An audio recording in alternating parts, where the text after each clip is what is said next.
Capitalism isn't a failed system, then why are all the billionaires building bunkers? Why are the guys who run the entire capitalist economy, who have so much money they literally own the governments and politics of every capitalist country and run them completely unopposed and without rivals, why are they building bunkers? I mean, these guys are the living manifestation of the free market. They are its ultimate success stories. Capitalist billionaires who have so much wealth they can make any economic decision, fix any problem, or direct resources to tackle any crisis. So why are they building bunkers? It's because they know that capitalism has failed. And if the guys who run this entire capitalist shitshow economy have given up the fight and are preparing to flee to bunkers to escape its collapse, then why the hell are you still out here defending it? Anyway, something to think about. Shalom, Yashar Allah. First and foremost, I would like to give all glory, honor, and infinite praises to Yahweh, Bahashem, Yahweh Shai, Bahashem, Rachach and double honors to the beloved elders and the apostles at Great Millstone that taught me this truth. Peace and salutations to all you hopeful elect Akim out there laboring that are pushing this word in truth and in sincerity.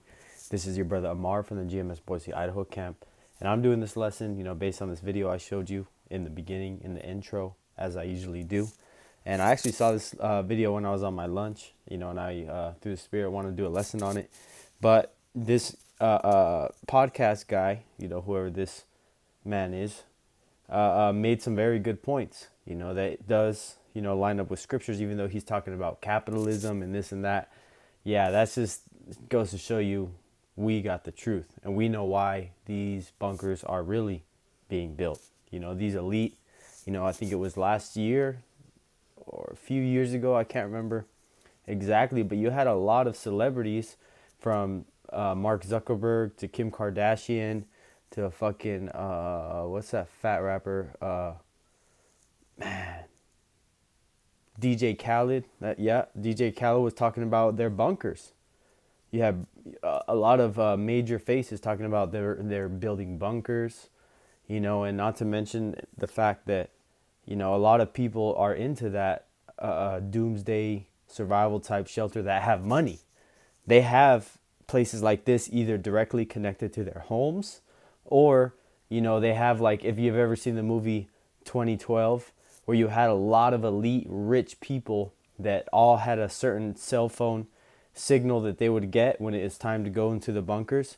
That's, how they say art imitates life. That is really close to the reality of the type of different levels that of the elite that have these complete underground cities built, whole ecosystems, enclosures that can sustain them for hundreds of generations. Literally, they can make a whole nother world underground for how much they actually have even down there.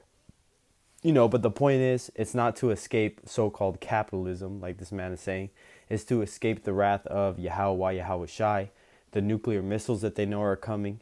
And ultimately the Lord is going to preserve them, the super elite in these underground strongholds, whether they're in the sky, like Elysium, whether they're in the ocean, submarinas, type things, submarines, whether they're on the move or they're underwater. Underground in ancient cave systems. I know here in Idaho, there's a lot of what they call ancient lava tubes, which are natural rock formations that you could walk and drive semis for hundreds of miles underground. So you don't think that Esau knows how to travel from one side of his country to the other side of his country completely underground?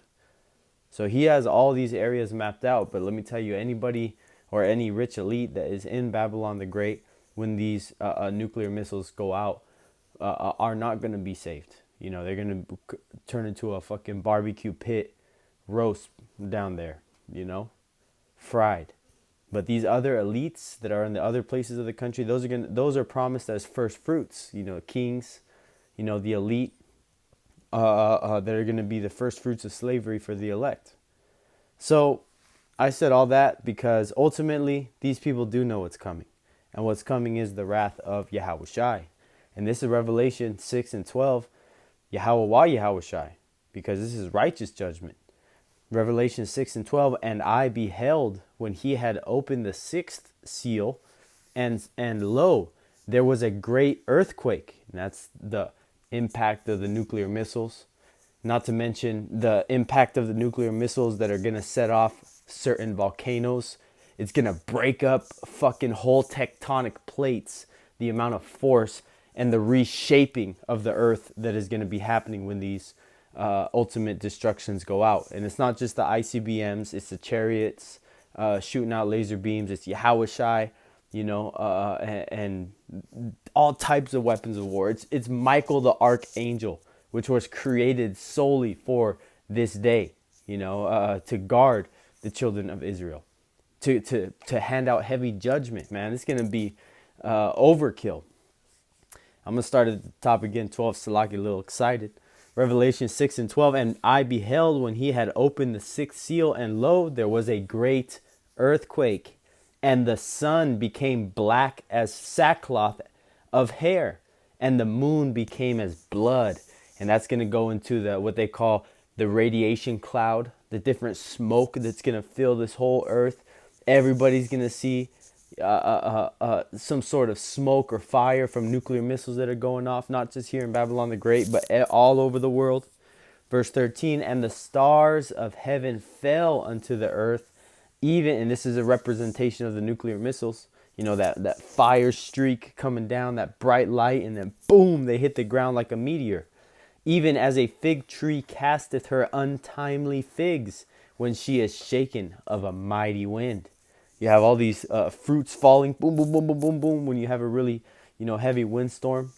It's just getting pelted, overdue, overkill. Verse 14, and heaven, and the heaven, Salakia, departed as a scroll when it is rolled together, and every mountain and island were moved out of their places. Because like I said, a lot of these mountain ranges lay on tectonic plates, as well as the islands, because the amount of different motions of the waters, the different tsunamis that are going to be happening. So Hawaii, all these major, the Fiji Islands, the Philippines, Indonesia, Japan, whatever, all these islands are going to be consumed into the ocean. Like I said, the whole earth is going to be physically restructured, just like it was after the flood. This is not because before the flood, you had all the continents connected in one supercontinent, what they used to call Pangea. That's why all the continents can fit together like a puzzle piece. But the point being, it's going to be restructured even again, which only makes sense. Salakia. This is 15, and this is the point that I wanted to get to, 15 and 16. This is, and the kings of the earth, which are the rich men, and the kings of the earth, and the great men, and the rich men, and the chief captains. So your top generals, your scientists, your government officials, your super rich, wealthy elite, and the chief captains and the mighty men, obviously the soldiers to defend them, and every bondman, they need slaves to serve them still, and every free man, certain people are going to go willingly, hid themselves in the dens and in the rocks of the mountains, because these are huge subterranean metropolises that this man has all over the place. And so he's really thinking he's going to come out, like they say, the phoenix rising out the ashes. Let me guess, you're going to rise out some ashes, all right, but it's going to be rising right into fucking chains, Esau. Verse 16, and said to the mountains, and they're going to be so scared because they know that no matter how many defenses they have, poof, they got a radio signal that an elect angelic God being just appeared in one of their neighbors' bunkers and fucking took everybody in chains. And it might be coming towards you. And as they hang up the phone, boom, you're seeing glowing eyes and a group of elect men, getting ready to fucking get busy on Esau.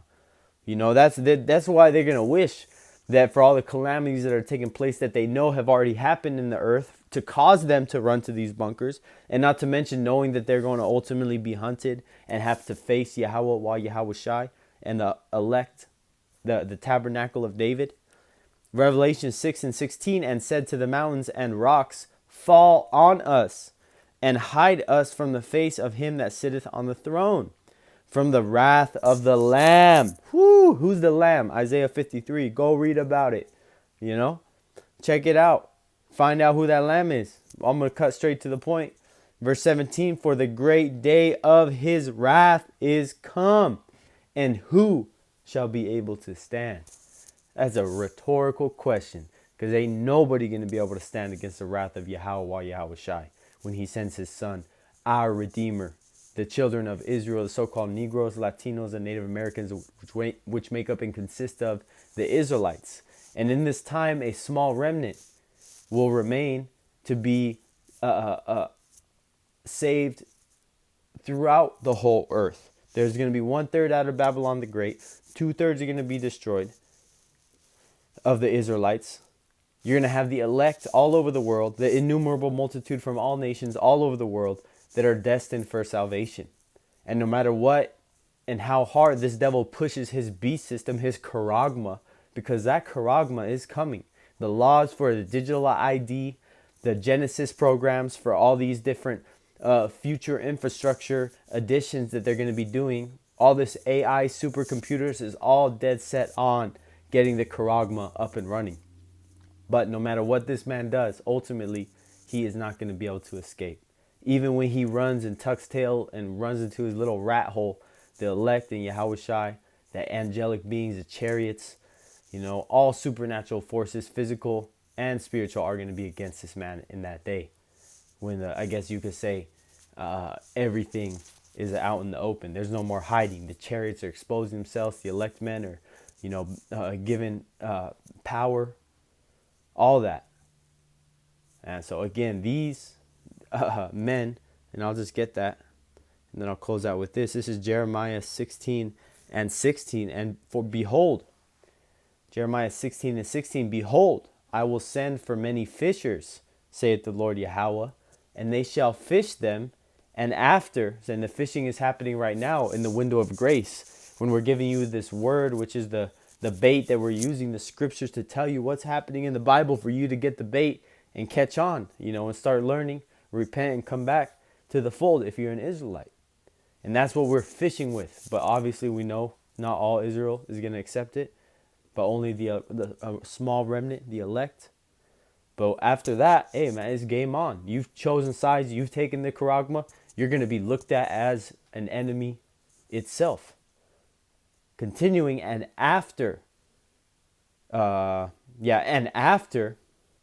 will I send for many hunters, and they shall hunt them from every mountain and from every hill and out of the holes of the rocks. We read that again, Jeremiah 16:16. Behold, I will send for many fishers, saith the Lord Yahweh, and they shall fish them, and after will I send for many hunters, and they shall hunt them from every mountain and from every hill and out of the holes of the rocks. Point blank, period. There you have it. There's no running, there's no hiding.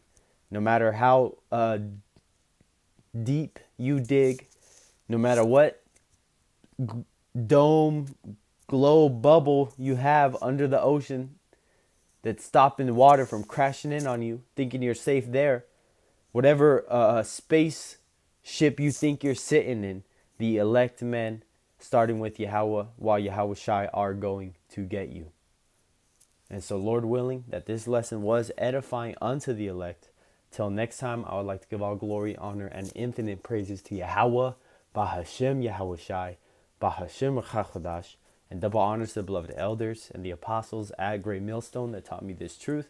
And peace and salutations to all you hopeful elect Akim out there laboring, that are pushing this word in truth and in sincerity. Till next time, Lord willing, Shalom.